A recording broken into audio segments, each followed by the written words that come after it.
I really aiming to romance and my fellow friend. Today I will be presenting about mental health. So first we will talk about introduction. Untuk pengenalan kesihatan mental. Kesihatan mental ini merujuk kepada keadaan kesihatan emosi, psikologi dan sosial seseorang. Ia mempengaruhi cara individu berfikir, merasa, bertindak dan membuat keputusan dan juga berinteraksi dengan orang sekeliling. Menurutku, kesihatan mental ini bukan sekadar kejayaan penyakit mental, tetapi kemampuan untuk menguruskan tekanan, menggunakan potensi diri, belajar yang baik serta menyumbang kepada komuniti. Untuk trend global dan nasional menunjukkan bahawa berkaitan isu kesihatan mental ini termasuk dalam kalangan remaja. Menurut data NHMS 2022, Malaysia ini menunjukkan 29% remaja ini mengalami masalah kesihatan mental seperti kemurungan, kebimbangan dan tekanan sosial.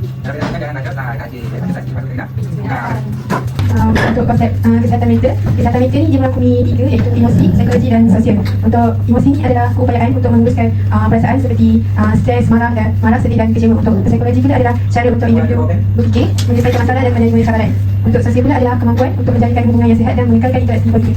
Menurut buku, definisi kesihatan mental ini sebagai keadaan yang sejahtera yang membolehkan individu untuk menghadapi tekanan hidup, menyadari kemampuan diri, belajar yang baik dan bekerja secara produktif. Untuk kategori masalah kesihatan mental, untuk yang pertama adalah gangguan kebimbangan. Gangguan kebimbangan adalah gangguan kesihatan mental yang paling biasa.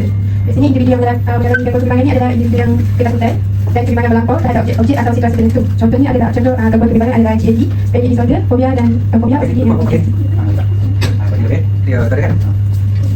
Oke, teruskan. Berapa lama nonton? Untuk GAD ni dia kebimbangan yang berlebihan yang boleh menjejaskan kehidupan seharian. Untuk biasanya gejala PDP dia adalah gelisah, cepat penat, suka fokus, otak tegan dan tidur diganggu. Untuk panic disorder pula adalah seseorang yang mengalami serangan panik secara berulang. Serangan panik ini dia menyebabkan ketakutan yang melampau secara tiba-tiba. Contohnya macam seperti akan mati atau berlaku bencana. Untuk fobia pula adalah ketakutan yang tidak seimbang terhadap objek atau situasi tertentu. Antara jenis-jenis fobia adalah psikofobia, social fobia dengan agorafobia. Untuk OCD pula adalah dia macam fikiran obses yang berterusan yang boleh menyebabkan tekanan. Mereka ni melakukan tindakan secara berulang, contohnya macam membasuh tangan secara berulang. Untuk PTSD pula adalah berlaku selepas mengalami atau menyaksikan kejadian trauma. Individu yang merasa hidup mereka terancam, takut atau hilang kawalan semasa kejadian.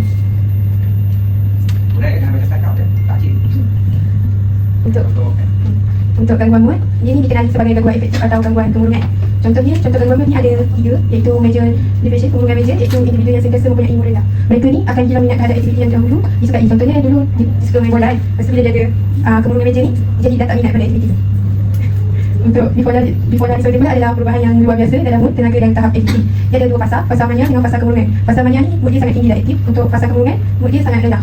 Untuk ACD, dia macam jenis kemurungan yang dicetuskan oleh kekurangan cahaya matahari pada musim dulu, khususnya pada awal musim. Biasanya ACD ni orang yang ada ACD ni biasanya dia berada di negara yang jauh dari garisan khatulistiwa. Untuk gangguan skizofrenia, dia merangkumi beberapa gangguan dengan ciri psikosistem sistem yang serius. Gejala biasanya bermula daripada 16 hingga 30 tahun. Kemudian kelihatan mudah bercelaru dan suka untuk memproses maklumat. Dia ada 2 simptom positif dengan simptom negatif. Simptom positif ni dia ilusi, kepercayaan salah, gangguan pemikiran dengan halusinasi. Untuk simptom negatif pula adalah dia menarik diri daripada orang lain, kurang motivasi, emosi mendatar dan tidak sesuai. Contohnya macam tidak suka duduk di kawasan orang yang ramai. Dan kurang bersosial. Ini adalah punca berlakunya masalah kesihatan mental. Untuk yang pertama adalah tekanan akademik. Tekanan akademik ini adalah sistem pendidikan yang sangat menginspirasikan pencapaian yang boleh menyebabkan remaja ini sentiasa merasa perlu mendapat keputusan yang cemerlang. Biasanya macam time SPM lah, biasanya remaja yang SPM. Untuk tekanan yang menghadapi peperiksaan yang besar ni seperti SPM ni, dia mendorong kepada gangguan tidur, kebimbangan melampau dan tekanan emosi yang berpanjangan. Remaja ni yang tidak mencapai keputusan yang diharapkan ni boleh mudah untuk mengalami kemurungan dan hilang kreatif nanti. Contohnya macam dia tak capai yang target yang dia nak. Untuk pengaruh media sosial pula adalah media sosial ni seperti TikTok, Instagram dan Snapchat yang boleh mendorong kepada pembayaran sosial yang tidak sihat dalam kalangan remaja. Remaja ni mudah terdedah kepada hidup sempurna yang ditujukan oleh rakan sebaya atau influencer atau gambaran kecantikan yang tidak realistik. Contohnya macam dia nak ikut macam influencer tu nak cantik macam dia nak cantik macam tu. Tapi dia bagi yang lain yang ada tu ada tontonan. Untuk lepas tu dia nak ikut gaya hidup mewah yang suka dicapai. Lepas tu akibat dia boleh menyebabkan remaja tu rasa rendah diri, kerisauan tentang penampilan diri dan tekanan untuk mencari penyerapan macam lebih like, komen dan followers. Untuk punca yang ketiga adalah masalah keluarga. Masalah keluarga ni dia merangkumi konflik rumah tangga macam perkelahian ibu bapa, perceraian atau keganasan domestik yang mewujudkan persekitaran yang tidak stabil. Melalui kurangnya sokongan emosi dari keluarga ni, dia boleh menyebabkan remaja itu rasa terabai, tidak dihargai, terasing. Dan juga dia boleh menyebabkan remaja itu dia trauma masa zaman kanak-kanak. Contohnya macam penderaan atau kehilangan ibu bapa, dia boleh tingkatkan risiko untuk mengalami gangguan mental seperti PTSD, kemurungan dan kecemasan.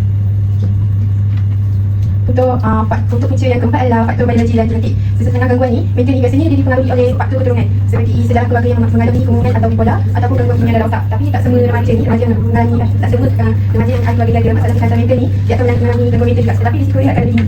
untuk tekanan persekitaran sosial dan ekonomi. Biasanya hidup dalam keluarga yang beberapa terendah ni boleh menyebabkan remaja ni ada tekanan. Contohnya macam tekanan kewangan, ketidakstabilan tempat tinggal, akses pendidikan yang terhad, kesusahan ekonomi ni juga boleh tercetus kepada tekanan yang berterusan, stres, emosi dan kegemaran rasa. Contohnya macam dia nak beli buku kan, tapi family dia tu tak mampu untuk beli buku untuk belajar. Jadi itu adalah tekanan pada persekitaran sosial dan ekonomi.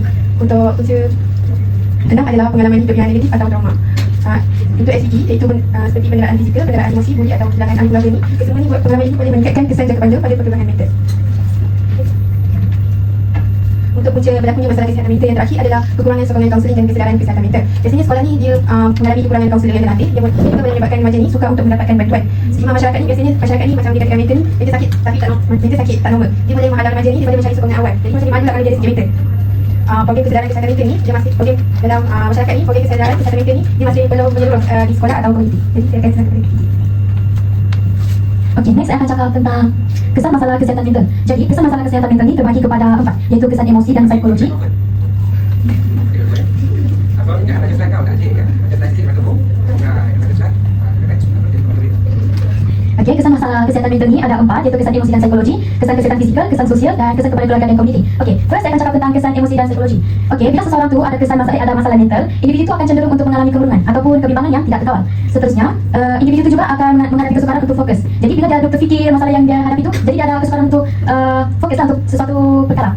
Seterusnya, ada juga individu yang cenderung untuk halusinasi. Bila dia sudah masalah kesihatan mental itu berada pada tahap yang tinggi, jadi dia akan mendorong seseorang untuk halusinasi lepas itu membunuh diri sebab dia tidak dapat kawal sudah dirinya, jadi dia tidak ada orang yang untuk dengar masalah dia, jadi itu yang dia terdorong untuk membunuh diri.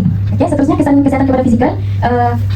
Kesan kesihatan fizikal ini seseorang tu boleh cenderung untuk mendapat masalah kardiovaskular kerana bila seseorang tu stres ataupun terlalu banyak fikir, dia akan meningkatkan tekanan darah, denyutan jantung semakin meningkat dan kekeladanan. Jadi risiko untuk dia dapat serangan jantung tu semakin tinggi. Lepas tu, individu yang mempunyai kesihatan mental ni selalunya pola tidur dia tidak sekata, tidak teratur. Kadang-kadang dia tidur pukul 1, pukul 3, kadang-kadang ada yang tidak tidur langsung. Jadi bila pola tidur itu tidak teratur sudah, jadi kesihatan tu merosot. Okay, seterusnya kesan sosial.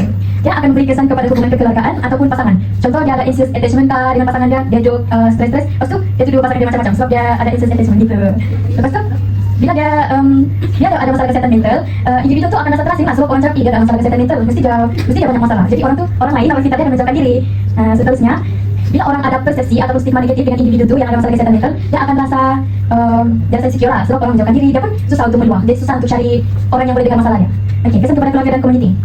Di sini kita tahu bukan semua orang ada keluarga yang berkemampuan, ada juga yang sederhana kan. Jadi bila ada orang yang ada kesihatan mental yang teruk, khususnya keluarga yang sederhana mungkin tidak ada mungkin risau sebab dia tidak dapat bagi rawatan yang sempurna untuk anak orang. Sebab mau pergi jumpa konselor pun membayar, mau pergi konseling pun membayar. Jadi itu yang mendorong merasa risau. Okey, seterusnya kesan kepada keluarga dan komuniti. Individu yang mempunyai masalah kesihatan mental akan cenderung untuk ponteng sekolah dan tidak berpeluang untuk mendapat pekerjaan yang baik pada masa hadapan.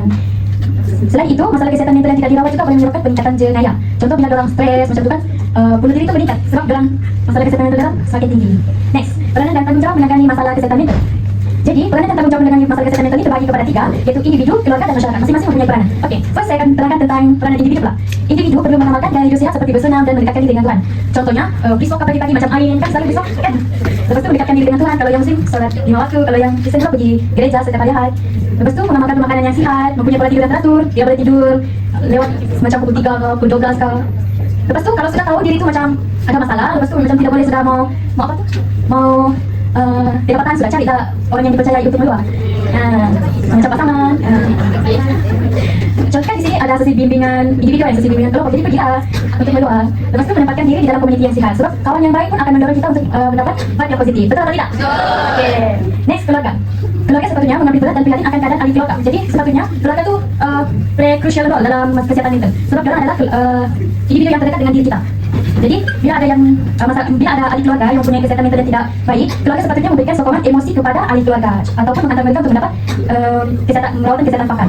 Jadi apabila ada hubungan yang erat antara anak-anak dengan ibu bapa khususnya, itu akan membina kepercayaan dua hal lah. Jadi anak-anak pun terbuka untuk bagi tahu ibu bapa apa masalah dorang, terbuka untuk bagi tahu masalah yang dorang hadapi ataupun apa yang dorang perlukan. Sebab kalau hubungan yang erat itu tiada dalam keluarga, anak-anak pun susah untuk meluar dengan ibu bapa. Dorang akan cenderung untuk meluar dengan kawan-kawan. Betul kan? Kamu begitu tak?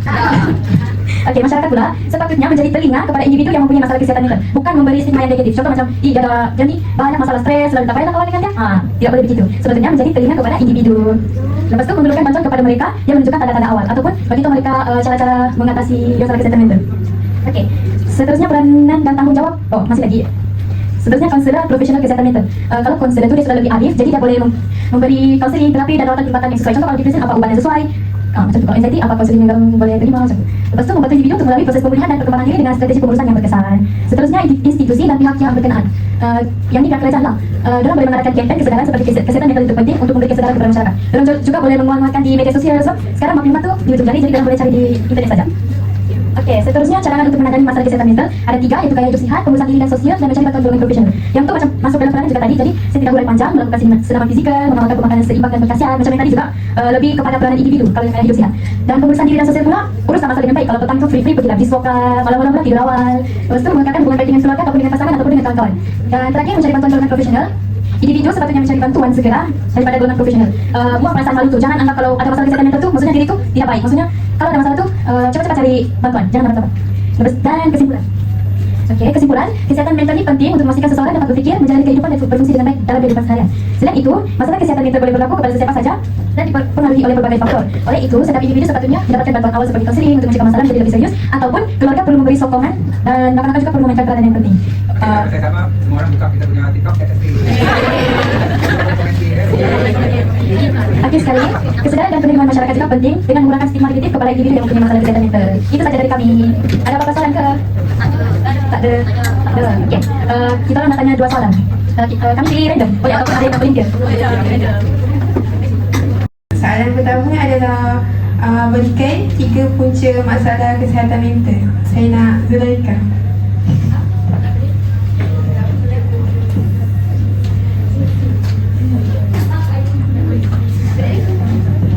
Tiga punca masalah kesihatan mental. Tak dapat sokongan daripada maksudnya dia dikelilingi keluarga toksik. Lepas tu tak ada apa kata circle yang positif. Lepas tu ada pengalaman hidup yang pahit. Betul.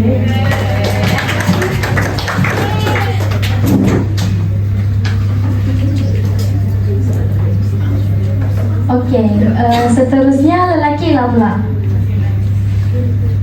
Okey, saya mau Hadiah tak bagi hadiah. ada tak ada. Nanti claim. Nanti claim. Okey, saya mau Rahman jawab. Sebab Rahman selalu diam-diam dalam kelas. Okey, apakah peranan individu untuk menangani masalah kesihatan mental? Apakah peranan individu untuk mengatasi masalah kesihatan mental?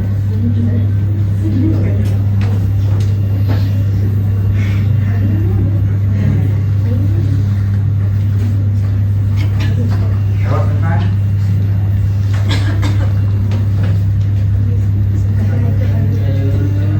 Okey, betul. Okey, itu saja daripada kami. Terima kasih.